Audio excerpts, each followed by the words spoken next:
But why isn't every African country like Chad? Why doesn't every African country behave like Chad? Donald Trump banned Chad from going to the USA. They also banned the people of the USA from going to Chad. Very simple. I don't know why us as Africans have the mentality that without the USA we cannot survive. Guys, tell me one good thing the people from America have done for Africans.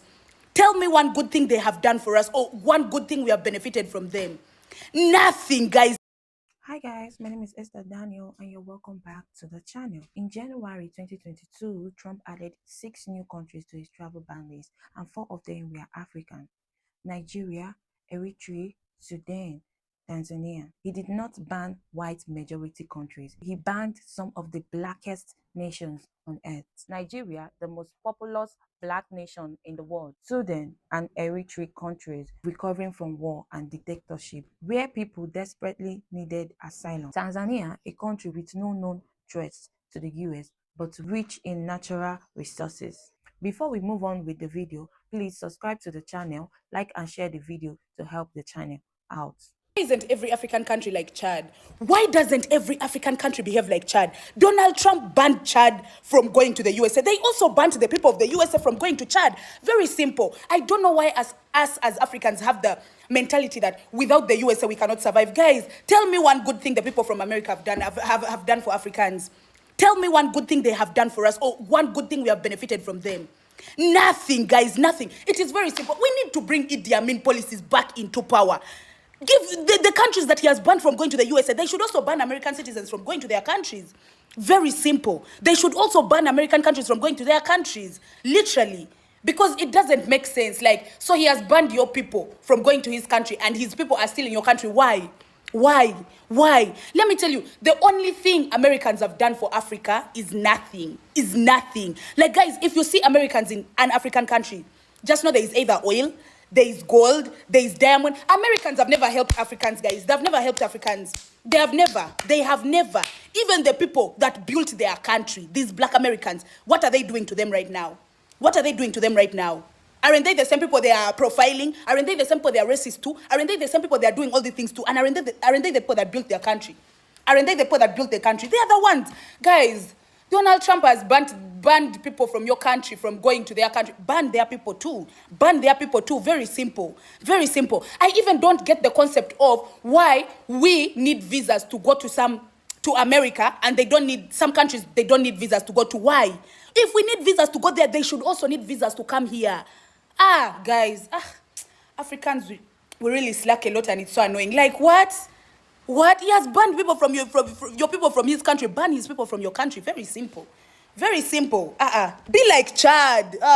I recently got on Al Gore's internet and I told you all, I said, hey, I'm not really fond of people that like to remind me all the time that race is a social construct, right? Like, because you're right. Yeah, whatever, you win. But yeah, it's a social construct. It's constructed to whoop your ass. And I'm yet again reminded of that. See, you think about solidarity, especially within the West African diaspora.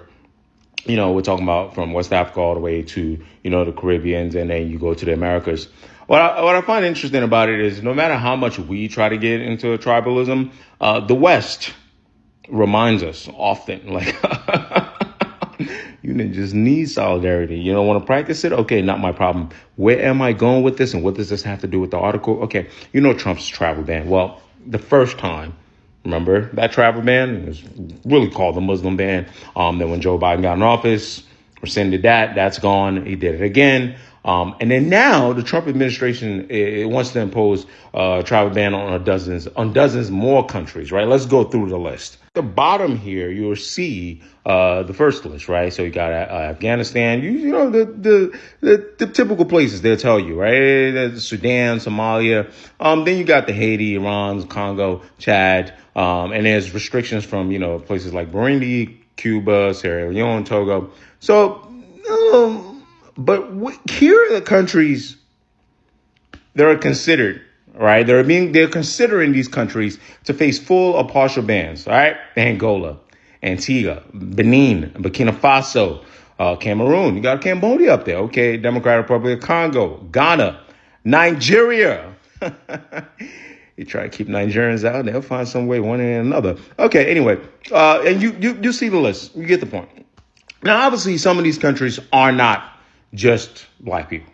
Yeah, mostly you're going to see countries here that are, Muslim, population, a high Muslim population, and you see a country like Cuba, the history there with the United States. But let me connect this back to my main point. And the main point is that regardless of what the United States have told you, and I read through it, the reasons they've stated for security reasons, the etc. America has a way of radicalizing you where you realize that it's some of these countries some of these countries do harbor terrorists. Oh no. And then some of these countries are, what are you doing politically we don't agree with? And some of these other countries are, we want you to bend to our will, and or what resources do you have that we want? It's a culmination of things. But when you look at a majority of these countries, especially the ones of the West African diasporas, the Haiti, the Nigeria, the Congo, the Ghana, these places, St. Kitts, let's go through them again. The Dominica, you look at some of these places, Togo, Sierra Leone, and you start asking questions about the union, right? How close knit are these people, and how could they stand together to say, okay, big shot America, if you're going to try to impose this ban on us, what can we do as a unit, right? So you don't get to demonize us in the international eyes, right? The African Union came out and they expressed concern over this bill, or in this case, this order. And then I think about the people. So now let's get away from politics. Us, right? All the conversations people are having about ICE and this, and whether color or the Hispanic population. Then I start thinking about even some of the immigrants that are now nationalized citizens that thought, Nigerians for Trump. Are you out of your mind? Are you out of your mind? Right? And then I start thinking about all the diaspora wars. My boy he almost got a country for every Nigeria, Haiti, Senegal. So yeah, it's all a construct. It's constructed to whoop your ass. I said when Trump rolled out his travel ban list of different black and brown countries that it won't be long until he extends this to the rest of the Caribbean and the rest of the continent of Africa. And sure enough, any leaked document signed by either DeSantis or Cruz, he extended the ban to pretty much the entire continent of Africa, all the countries located, and the Caribbean. Now people are talking about FIFA and the Olympics organization considering moving the World Cup and the Olympics out of LA as well as other areas that are hosting in the US. I know Atlanta's hosting one of the games for 2026. Y'all have already see artists basically say, hey, we got to cancel this. We are not doing a US leg because of visa issues, because of immigration issues. There's no way the US can host any international event with these immigration and travel ban policy. And I will not be shocked if FIFA is having a lot of meetings, a lot of Zoom calls to possibly move their games to other safer countries. Now, granted, no country is actually safe because they have their own stuff going on, but compared to the US, it's a lot safer over there. And if we're being so for real, the amount of money that comes from tourism, from people coming into the US, is a lot. I think the economy's bad now. Baby, the tourism years, it's about to look. So Trump want to ban almost all African countries from going to USA. Can you believe this? Out of 54 countries, he want to ban 32 countries. And this is the reason why. Let's start with Tanzania. So recently, Tanzania's dropped the USD in trading. So they banned the use of USD in trading. Nobody's supposed to use USD. And this is the main reason, because Trump warned anyone, if you stop trading using USD, you are going to be isolated from the market and you will never step foot in USA. So this is the reason why Tanzania was banned. Let's go to Namibia. Namibia also dropped. They banned the use of USD, and also they kicked out all the mining companies. All the mining companies that were taking all the resources from Namibia, from USA, they kicked them out. So this is the reason why they also kicked out Namibia. Let's go to Ghana. So Ghana made a new gold reform, which the small miners, they're supposed to sell their golds to the government. Before, USA used to get the gold from the small miners, but Ghana said that one will be illegal from now on. If USA want to buy gold, they should buy from the government. And this is the main reason. Just because Ghana is waking up, just because Ghana currency is overtaking USA, Trump is not happy with it. How about Burkina Faso? Burkina Faso is the root of everything. Burkina Faso is the main reason why all the countries, all the African countries, they are waking up. And USA, they are not happy with this. And Burkina Faso has refused to share their gold with USA. And USA want all the gold from Burkina Faso. So they are going If you're African, you may soon be banned from coming to the U.S. The Trump administration is considering travel restrictions on 22 African nations. The Trump administration is reportedly considering another travel ban, floating restrictions on 43 countries and an all-out ban on 11 more. This is how it breaks down. Somalia, Sudan, and Libya, total travel ban for everyone. Sierra Leone, South Sudan, and Eritrea, severe visa restrictions. And 17 other African countries will have 60 days to address concerns, or they could also face the same fate. Those countries are Angola, Benin, Burkina Faso, Cameroon, Cabo Verde, Chad, the Republic of Congo, Brazzaville, the Democratic Republic of Congo, Kinshasa, Equatorial Guinea, Gambia, Liberia, Malawi, Mali, Mauritania, Sao Tome and Principe, and Zimbabwe. This is still a draft list, so it could change. On June 4th, 2025, President Trump signed a new executive order, reviving and expanding the travel ban he first introduced in 2017. Only this time, it's even broader. 12 countries are now facing full entry bans to the United States. That means no immigrant visas, no work permits, no refugee admissions, zero pathway in. Now, 7 of those countries are African countries. And if that wasn't enough, there are 7 more nations facing what he calls partial restrictions, tight limits on student visas, temporary workers, or tourism travel. Now, Trump's team says this is all about national security.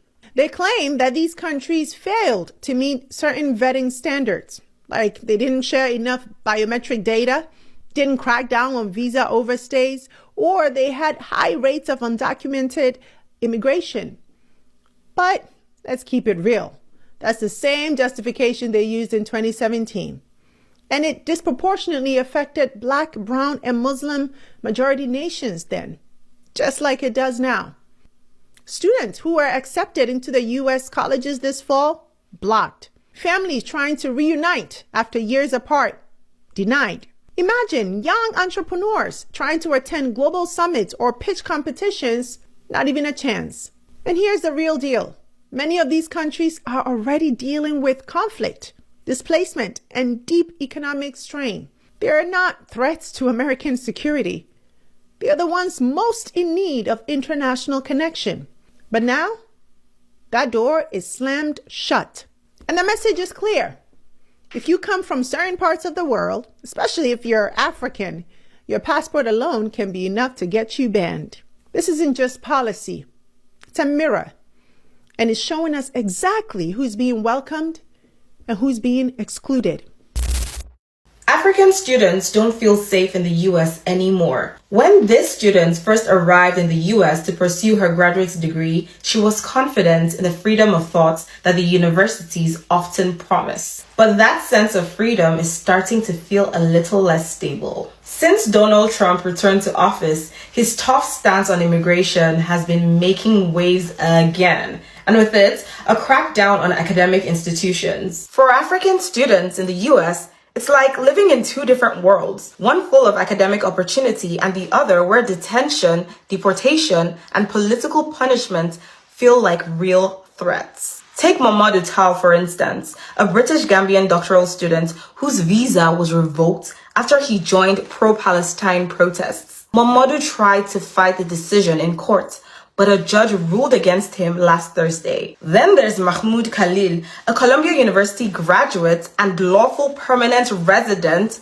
who was detained after being accused of supporting Hamas. Then, this Nigerian student told us that she is closely watching the situation unfold. She also took part in pro-Palestine marches, but says the past few weeks have made her rethink her every move, and she's been talking to lawyers. Recently, Secretary of State Marco Rubio said the U.S. isn't here to import activists, and that these students are here to study. Some students are seriously worried while others are staying quiet, and it has created a mix of fear and denial that's spreading across campuses. Are you or someone you know in the same situation? How are you coping with this? Don't forget to like and subscribe to the channel. Thank you for watching. See you in the next one. Bye.